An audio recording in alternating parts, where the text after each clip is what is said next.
Voy a leer Segunda de Reyes, capítulo 5, desde el versículo 1 hasta el versículo 14. Muy interesante, pongan mucha atención a este relato. El rey Aram sentía una gran admiración por Naamán, el comandante del ejército, porque el Señor le había dado importantes victorias a Aram por medio de él. Pero a pesar de ser un poderoso guerrero, Naamán padecía de lepra. En ese tiempo, los saqueadores arameos habían invadido la tierra de Israel. Y entre sus cautivos se encontraba una muchacha a quien habían entregado a la esposa de Naamán como criada. Cierto día, la muchacha le dijo a su señora: ojalá que mi amo fuera a ver al profeta de Samaria y él lo sanaría de la lepra. Entonces Naamán le contó al rey lo que había dicho la joven israelita. Ve a visitar al profeta, le dijo el rey de Aram, te daré una carta de presentación para que se la lleves al rey de Israel. Entonces Naamán emprendió viaje y llevaba de regalo 340 kilos de plata y 78 kilos de oro y 10 mudas de ropa. La carta para el rey de Israel decía: mediante esta carta presento a mi siervo Naamán, quiero que lo sanes de su lepra. Cuando el rey de Israel leyó la carta, horrorizado, rasgó sus vestiduras y dijo: ¿este hombre me manda un leproso para que lo sane? ¿Acaso soy Dios para dar vida y quitarla? Creo que solo busca pelear conmigo. Sin embargo, cuando Eliseo, hombre de Dios, supo que el rey de Israel había rasgado sus vestiduras, en señal de aflicción, le envió este mensaje: ¿por qué estás tan disgustado? Envíame a Naamán, así él sabrá que hay un verdadero profeta en Israel. Entonces Naamán fue con sus caballos y carros de guerra y esperó frente a la puerta de la casa de Eliseo. Pero Eliseo le mandó a decir mediante un mensajero: ve y lávate 7 veces en el río Jordán, entonces tu piel quedará restaurada y te sanarás de la lepra. Naamán se enojó mucho y se fue muy ofendido. Yo creí que el profeta iba a salir a recibirme, dijo. Esperaba que él moviera su mano sobre la lepra e invocara el nombre del Señor su Dios y me sanara. ¿Acaso los ríos de Damasco, el Ábana y el Farfar no son mejores que cualquier río de Israel? ¿Por qué no puedo lavarme en uno de ellos y sanarme? Así que Naamán dio media vuelta y salió enfurecido. Sus oficiales trataron de hacerle entrar en razón y le dijeron: Señor, si el profeta le hubiera pedido que hiciera algo muy difícil, ¿usted no lo habría hecho? Así que en verdad debería obedecerlo cuando sencillamente le dice: ve y lávate y te curarás. Entonces Naamán bajó al río Jordán y se sumergió 7 veces tal como el hombre de Dios le había indicado. Y su piel quedó tan sana como la de un niño y se curó. Esto es palabra de Dios. Salmo 30. Te exaltaré, Señor, porque me rescataste. No permitiste que mis enemigos triunfaran sobre mí. Oh Señor, mi Dios, clamé a ti por ayuda y me devolviste la salud. Me levantaste de la tumba, oh Señor, me libraste de caer en la fosa de la muerte. Canten al Señor ustedes los justos, alaben su santo nombre, pues su ira dura solo un instante, pero su favor perdura toda una vida. El llanto podrá durar toda la noche, pero con la mañana llega la alegría. Cuando yo tenía prosperidad, decía, ahora nada puede detenerme. Tu favor, oh Señor, me hizo tan firme como una montaña. Después te apartaste de mí y quedé destrozado. A ti clamé, oh Señor. Le supliqué al Señor que tuviera misericordia. Le dije, ¿qué ganarás si me muero, si me hundo en la tumba? ¿Acaso podrá mi polvo alabarte? ¿Podrá hablar de tu fidelidad? Escucha, Señor, y ten misericordia de mí. Ayúdame, oh Señor. Tú cambiaste mi duelo en alegre danza. Me quitaste la ropa de luto y me vestiste de alegría, para que yo te cante alabanzas y no me quede callado. Oh Señor mi Dios, por siempre te daré gracias.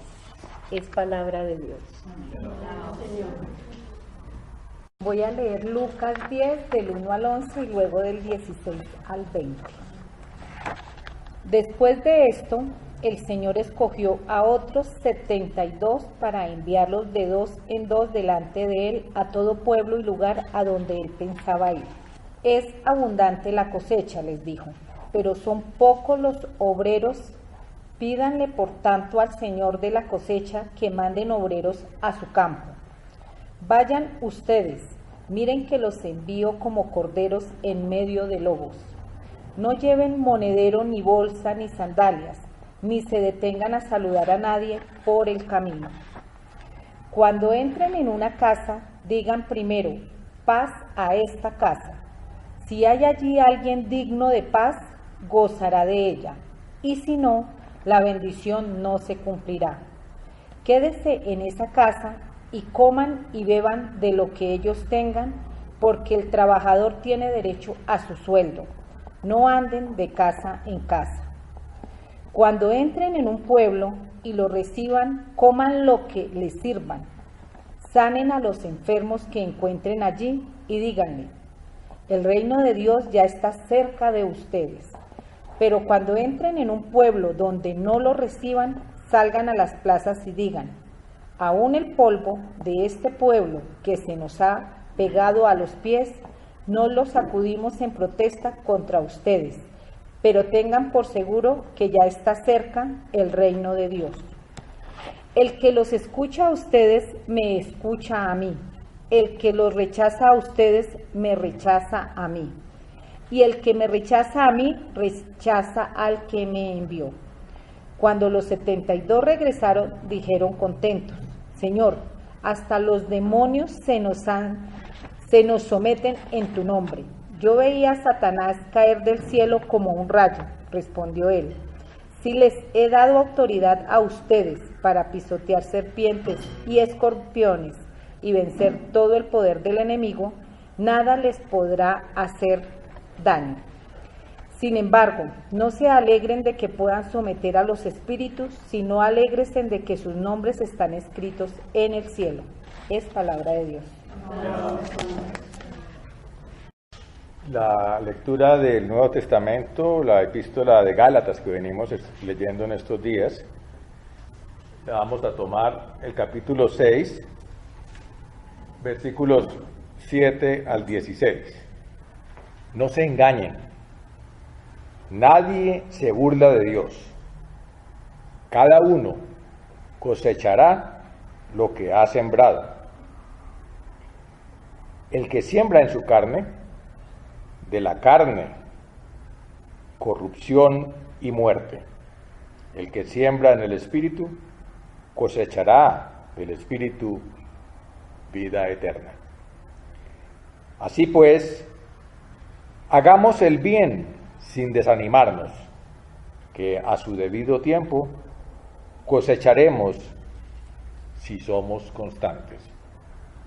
Por consiguiente, mientras tengamos oportunidad, hagamos el bien a todos, especialmente a los de casa, que son nuestros hermanos en la fe. Miren qué letras tan grandes estoy trazando por mi propia mano. Los que tratan de imponerles la circuncisión son sobre todo gente preocupada por ser más considerados en el mundo. No quieren que la cruz de Cristo les acarree problemas. Por estar circuncidados no es que observen la ley, tan solo les interesa la marca en el cuerpo y se sentirían orgullosos de que ustedes la tuvieran. En cuanto a mí, no quiero sentirme orgulloso más que de la cruz de Cristo Jesús, nuestro Señor. Por Él, el mundo ha sido crucificado para mí y yo para el mundo. No hagamos ya distinción entre el pueblo de la circuncisión y el mundo pagano, porque una nueva creación ha empezado. Que la paz y la misericordia acompañen a los que viven según esta regla, que son el Israel de Dios. Esta es palabra de Dios.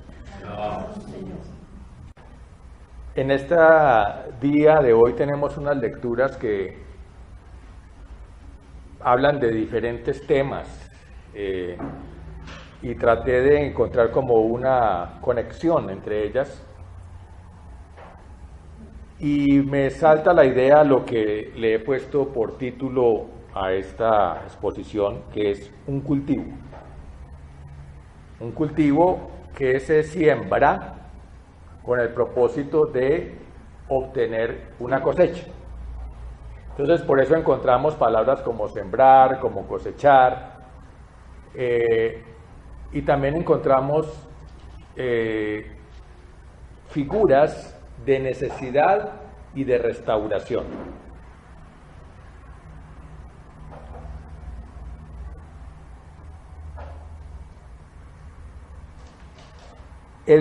Los textos nos muestran personas que están necesitadas, lo sepan o no lo sepan, y que necesitan, que lo que necesitan es esa restauración que viene de Dios, lo sepan o no lo sepan. En todo caso, es una necesidad real que no depende de nuestra percepción, sino de el que es la verdad, y lo que se aparta de esa verdad no es. Por lo tanto, está en profunda necesidad de ser. Entonces, encontramos en estos textos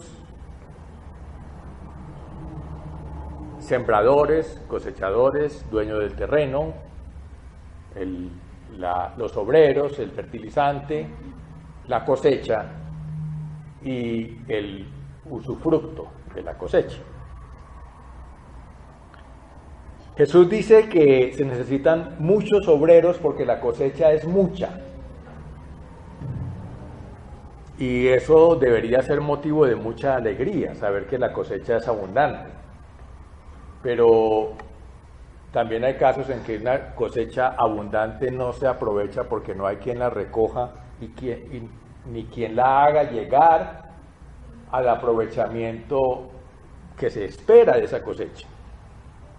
Por eso nos pide que clamemos para que haya muchos obreros para esa cosecha. Finalmente, en el texto que acabamos de compartir de Pablo a los Gálatas, Pablo dice que debemos sembrar en el Espíritu para cosechar vida eterna. Entonces, esa es como la idea que nos conduce.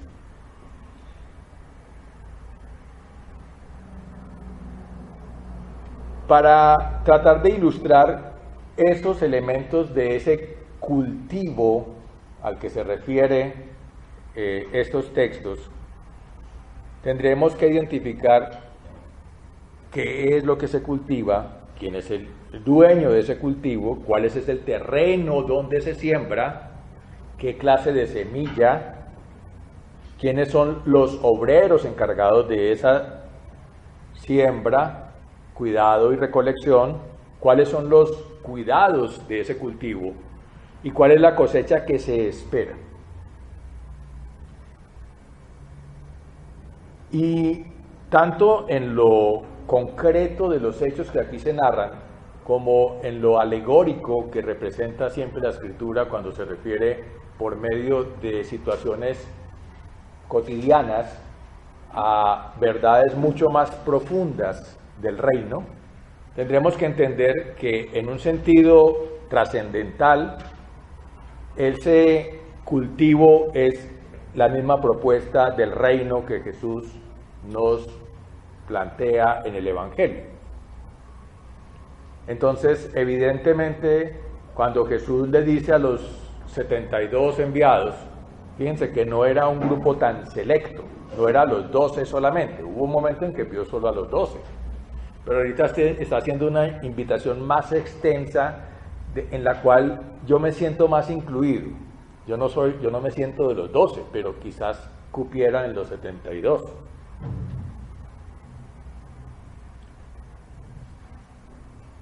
Esa es cuando está hablándole a ellos, no se está refiriendo, hay una cosecha abundante y evidentemente no los está mandando a un cultivo físicamente hablando. Para todos es claro que se está refiriendo en forma alegórica al reino. Y curiosamente los manda es a cosechar. Es decir, ese reino ya está listo para recoger el fruto. Y diría uno, y entonces, ¿y quién lo sembró y quién lo cuidó? Porque, pues, para que haya ya un cultivo listo para cosechar. Entonces es lo que vamos a analizar respecto a este cultivo. En primer lugar, establecemos quién es el dueño de un cultivo. Pues, finalmente, ¿para quién debe llegar el usufructo de esa cosecha?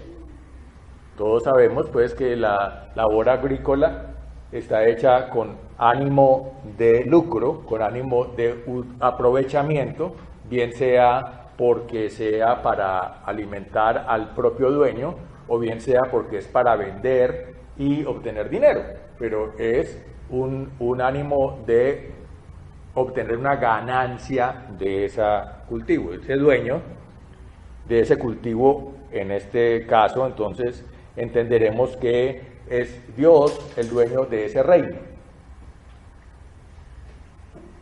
Y por lo tanto, esperamos que esos frutos lleguen sea a Él. ¿Cuál es el terreno? Muchas veces Jesús en las parábolas del reino habla de la semilla que se siembra y el terreno, y en general entendemos que ese terreno son los receptores de lo que veremos enseguida, que es la semilla. Los receptores somos nosotros mismos en primera instancia. Receptores cuando somos depositarios de la palabra, por ejemplo, cuando somos depositarios de las buenas obras que menciona Pablo, que ya diremos cuál es esa, lo veremos en la parte de la semilla. Pero ese terreno tenemos que entender que en primer lugar hemos sido nosotros, pero que estamos llamados también a hacer que otros sean terreno, como efectivamente ocurre en el texto del Evangelio, cuando Jesús envía a ese terreno son las aldeas. Jesús en su peregrinar probablemente no fue a todas y cada una de las aldeas de Israel, ni siquiera a todas las de Galilea. Y es probable que algunas de las aldeas que fueron visitadas en esta ocasión por los 72, ese fue el único evangelio que pudieron presenciar en persona. Les tocó, como a Naamán, con mensajero. Y sin embargo, dice Jesús, lo que ustedes dijeron e hicieron en mi nombre es como si lo hubiera hecho yo mismo. Entonces, sí fueron visitados por Jesús a través de estos 72 enviados, que como dije al principio, no son ni siquiera los principales, no están los 12, los propios. Son un grupo más extenso, más participativo, podría decirse inclusive menos preparado. Tan menos preparado que inclusive les da instrucciones específicas de que vayan sin ninguna clase de equipaje.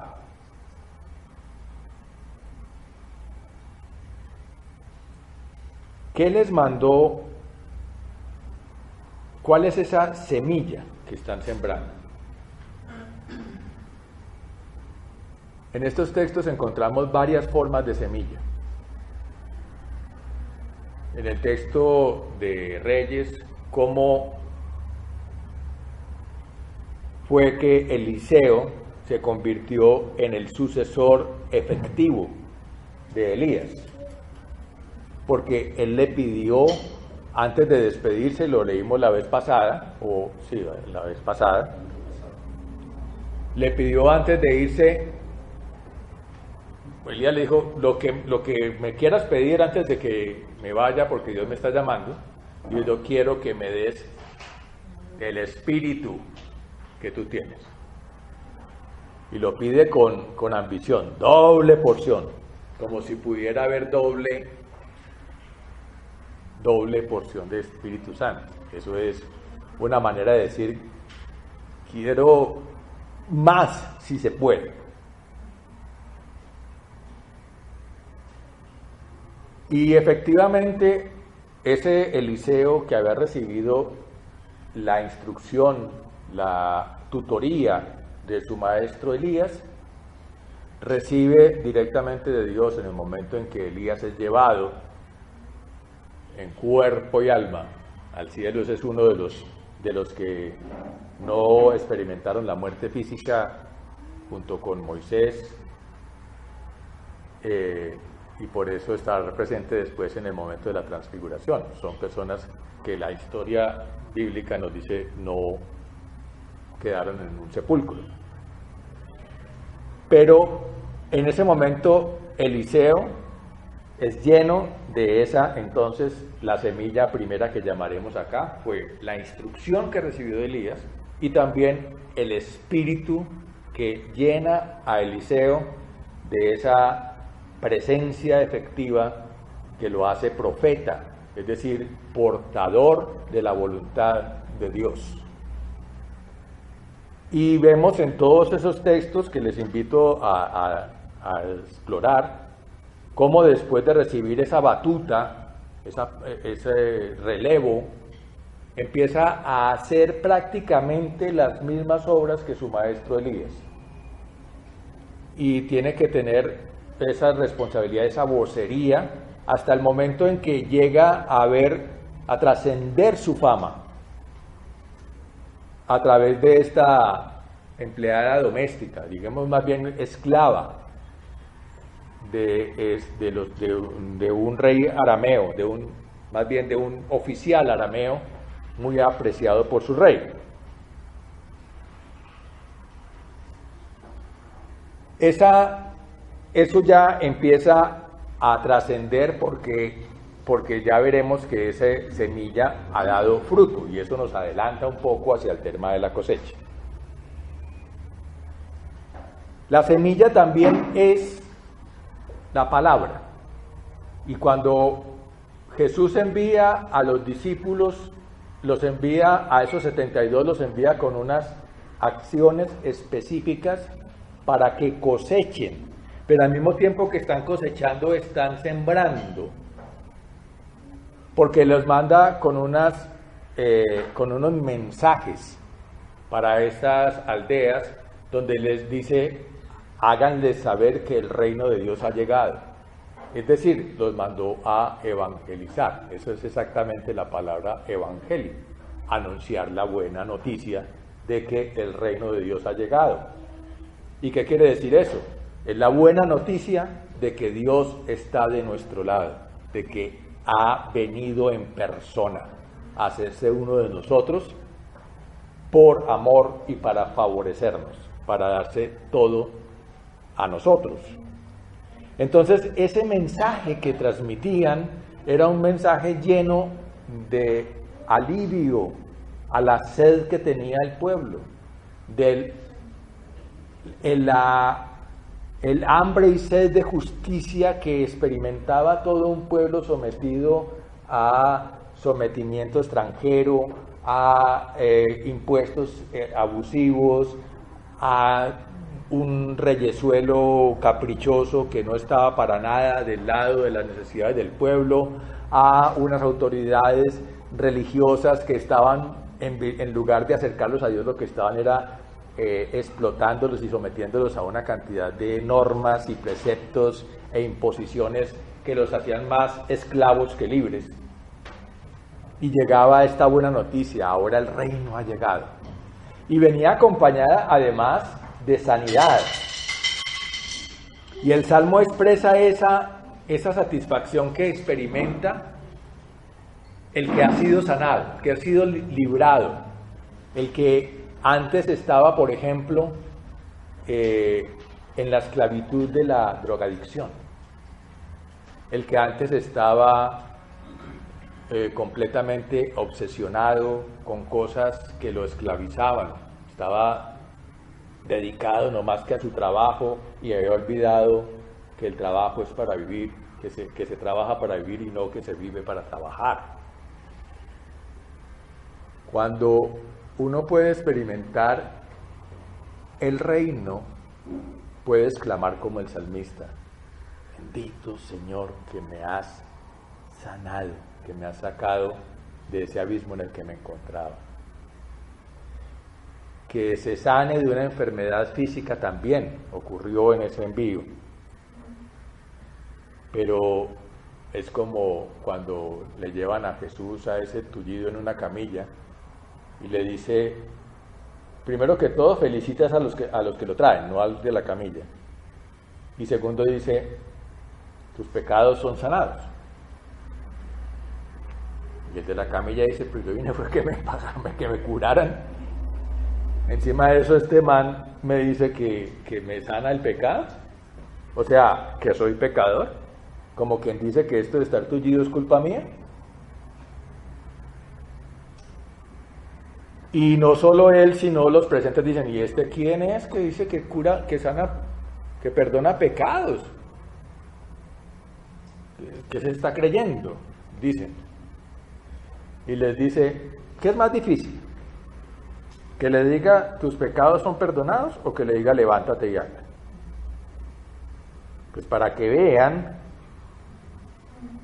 que el Hijo de Dios tiene autoridad, joven, levántate y anda.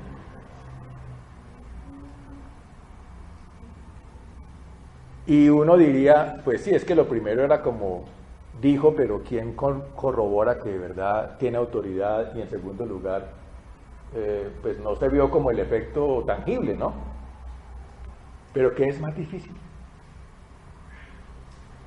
¿Decir tus pecados son perdonados o decir levántate y anda? Yo diría que nosotros en nuestra tecnología y en nuestros avances médicos y de microtecnologías, etcétera, estamos cerca de lograr decirle a tullidos que se levanten y anden, con aparatos, con terapias de células madre, no sé qué, se han visto cosas que yo diría que estamos muy cerca de ver eso. pero ¿quién puede decir tus pecados son perdonados? Jesús ahí los reta a lo que a veces uno cree que es la necesidad de uno. Y en realidad, la necesidad más profunda que uno tiene es de salir del pecado. Y eso no lo entiende uno fácilmente. Porque uno de los efectos más nefastos del pecado es hacerme creer que no estoy en pecado. O sea, es como la locura. Cuando uno está loco, el más grave problema que tiene es que no sabe que está loco. El pecado es como eso.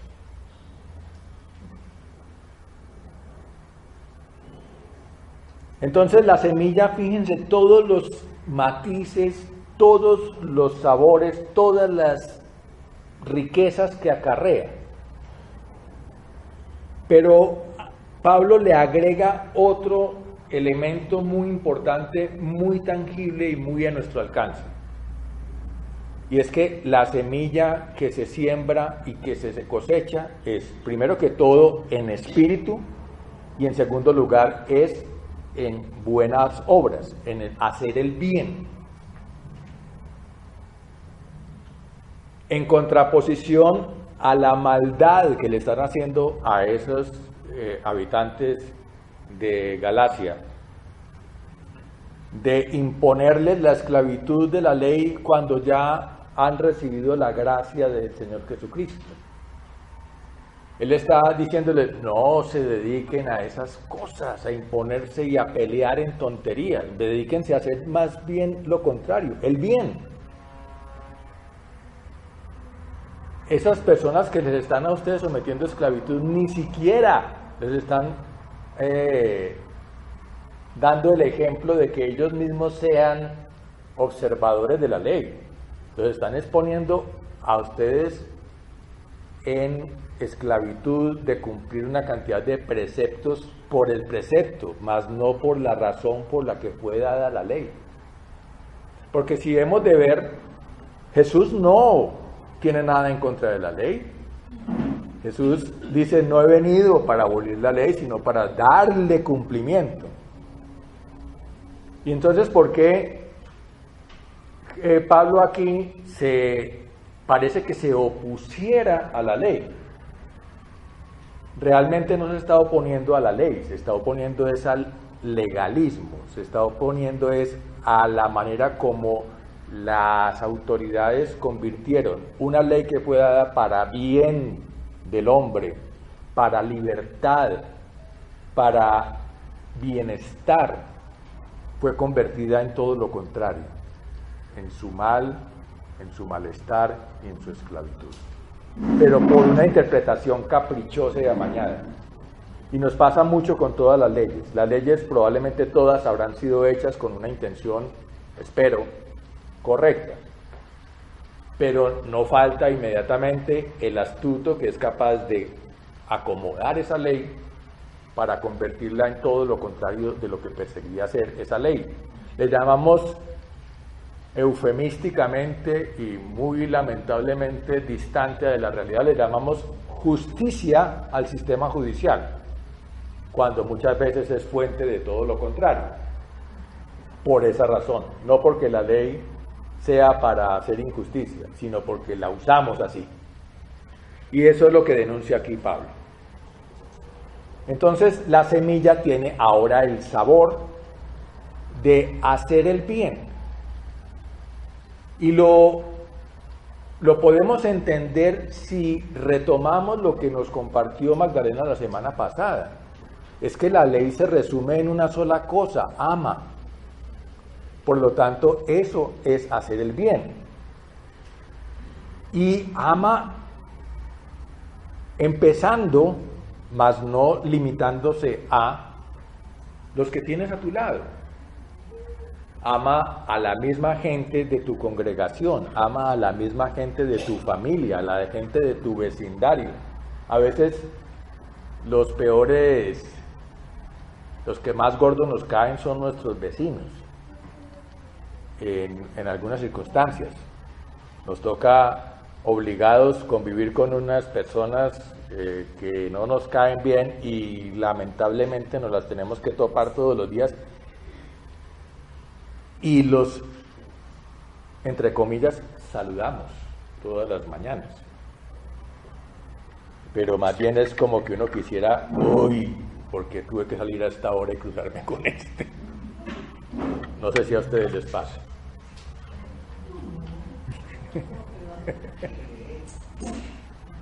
Pero el reto aquí es a los de casa, a los cercanos y a los de la propia congregación. Y yo quiero seguir creyendo que en nuestra propia congregación no tenemos ese problema de personas a las que nos cuesta aceptar, apreciar, amar, desearle el bien y hacerle el bien. Pero esto sí es un problema en muchas congregaciones.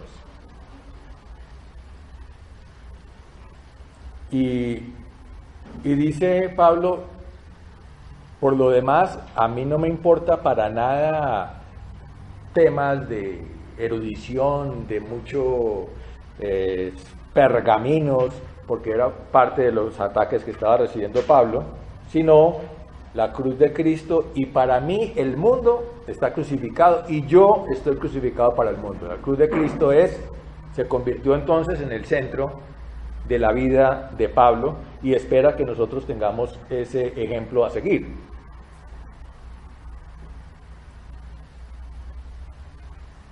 Esa semilla entonces tiene que ser regada por unos obreros, y esos obreros, ahí sí no me cabe duda, estamos llamados a ser nosotros.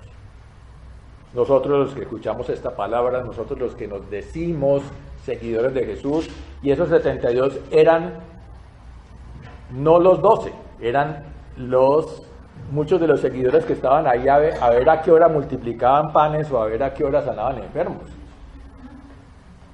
Eran muchos de nosotros que llegamos a la iglesia a ver qué va a pasar hoy. ¿De qué irán a hablar hoy? ¿Qué me van a dar hoy? ¿Qué será el refrigerio?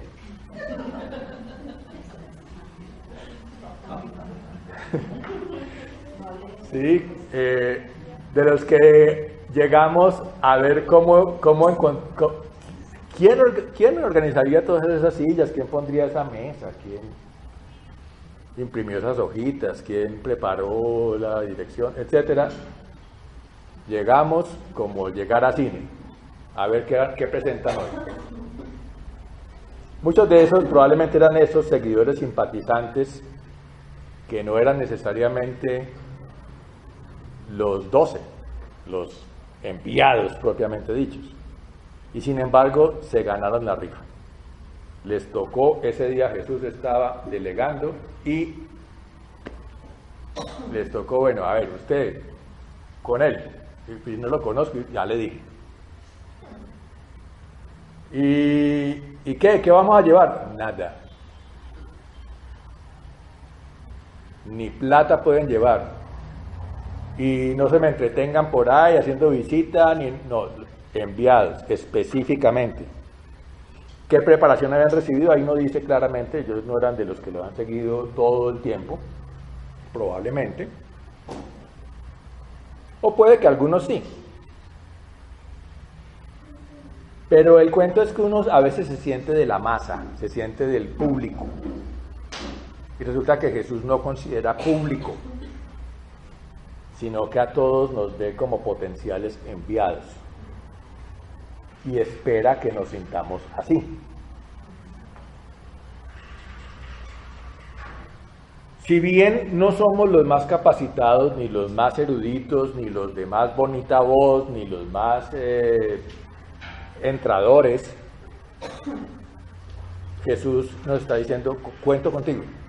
¿Y sabes por qué? ¿Por qué cuento contigo? Por dos razones. En primer lugar, porque aunque tú te ves incapaz, tú no sabes de lo que es capaz el Señor a través de su presencia en espíritu obrando a través de ti.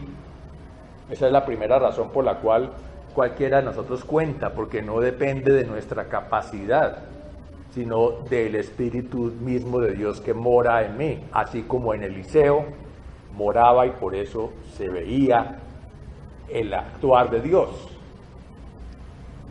Pero por otra razón también muy sencilla, es que hay mucho por hacer, hay muchísima necesidad.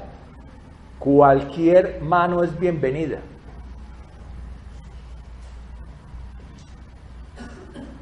Entonces, es como cuando toca con el que haya.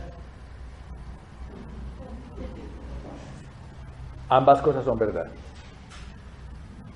Resulta que nosotros no podemos ponernos de selectivos en un país que sabemos tan lleno de necesidad, en una cantidad de gente que está clamando por salir del pecado, aunque no saben que eso es por lo que están clamando.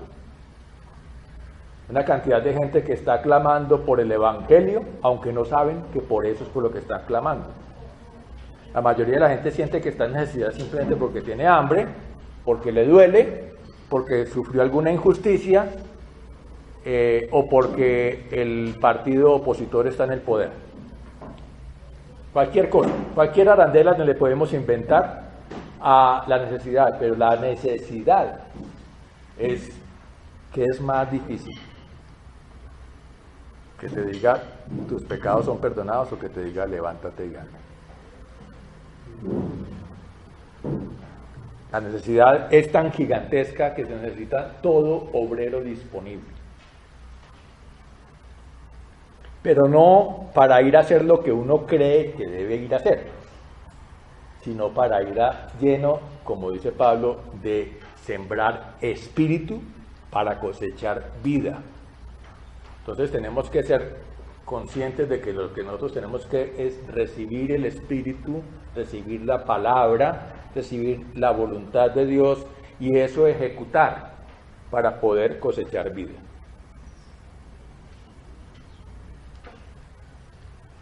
Todo cultivo para poder que dé finalmente su objetivo tiene que no solamente echarse la semilla, sino que tiene que regarse, fertilizarse, cuidarse, desmalezarse, etc. Y creo que en eso está Pablo diciendo en su carta, en el comienzo del capítulo, parte que no leímos, esa instrucción de cuidarse unos a otros. Esa instrucción de que cuando el uno cae, el otro esté ahí para apoyarle y levantarlo, que cuando el uno está en necesidad, el otro está orando por la necesidad del otro. Es decir, todas esas cosas que nos hacen buscar que tengamos los menores estorbos posibles porque nos colaboramos entre nosotros, para que finalmente haciendo esa práctica de una solidaridad efectiva, de ser solícito ante la necesidad del otro, de no considerar que yo puedo estar holgado mientras el otro está pasando aprietos económicos o quebrantos de salud o soledad o necesidad de alguna forma de apoyo y yo por acá tranquilo. Cuando nos crucificamos a esa forma de ver la vida egoísta y nos convertimos en estos portadores del Espíritu, estos obreros del hacer el bien, se pierde todo ese límite de hebreo y extranjero, de rico y pobre, de blanco y negro, de mujer y hombre, de culto e inculto, etcétera. Aquí dice Pablo, una vez que logres ser portador de ese espíritu, de esa nueva actitud, de ser consciente de esa nueva creación que eres, es cuando permaneciendo en ese hacer el bien, vas a poder tener la certeza de que a su debido tiempo habrá cosecha. porque somos muy inmediatistas y uno quisiera espichar el botón y que se encendió el aparato. Eso es a lo que nos tiene enseñado la tecnología moderna. Y nos lamentamos porque el computador se demora en cargar el Windows. De aquí a que uno ya por fin puede empezar a espichar teclas, eso ha pasado un rato y que espere un momentico que estoy actualizando. Las esperas nos consumen, nos llenan de impaciencia. Y aquí nos dice, no señor, usted tiene que ser constante, no se desanime, lo que nos introducía Darío al principio. Uno se desanima porque ve como que es inútil lo que está haciendo. Porque ve que aunque hace y hace, a veces como que ni los demás ni se dan cuenta que uno está haciendo. A veces uno hace y espera retribución. Entonces, yo esperaría que esa otra persona al menos me devolviera el saludo. Esperaría que esa otra persona al menos diera las gracias. ¡Qué ingratitud! Esperaría que algún día alguien me diera una felicitación. Ay, mira, tan colaborador que eres. Felicitaciones. Y resulta que eso sería sembrar en la carne, según Pablo. Eso es convertir todo en un inmediatismo y en un materialismo de yo doy pero porque espero recibir de lo mismo que di. Y lo que está diciendo es, no señor, usted siembra en espíritu y lo que recibe es vida. Jesús les dice a los obreros, a los 72 enviados, venimos felices porque se sometían los demonios. De eso no es de lo que tienen que alegrar. No de lo espectacular que presenciaron. Alégrense de estar vivos, de estar ahora sí en una vida que tiene verdadero propósito. Ese es en la cosecha de la que habla este cultivo. Mi cosecha, mi anhelo, mi ambición es como la de Eliseo, recibir la plenitud de ese espíritu. Lo interesante es que esa cosecha, como en los cultivos en general, la misma fruto se convierte en la semilla para la nueva cosecha. El fruto se convierte también en el alimento para los propios obreros.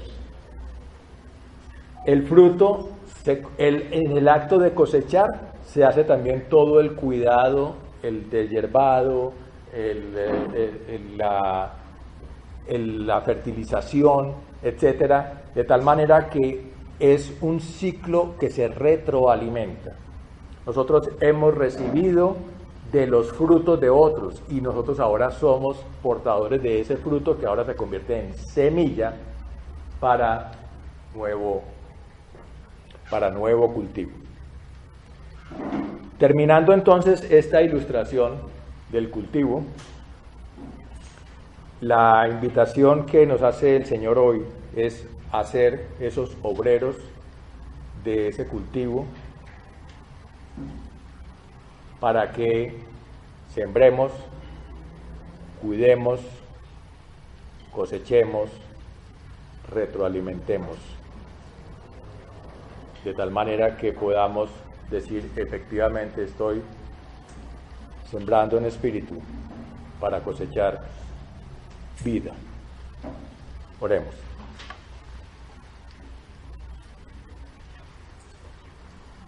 Señor, gracias porque nos has escogido, nos has incluido como obreros de tu cultivo. Nos consideramos quizás los menos indicados. Nos reconocemos en nuestra inconstancia y nuestro inmediatismo nuestra pereza, nuestro querer dejar que sean otros los que hagan. Pero tú nos llamas a pesar de todo eso. Queremos, Señor, que tu Espíritu obre en nosotros esa decisión, esa valentía de ir a donde nos envías, aunque no nos sintamos equipados, de hacer ese bien que tú esperas que hagamos, aunque a veces no nos nace, de perseverar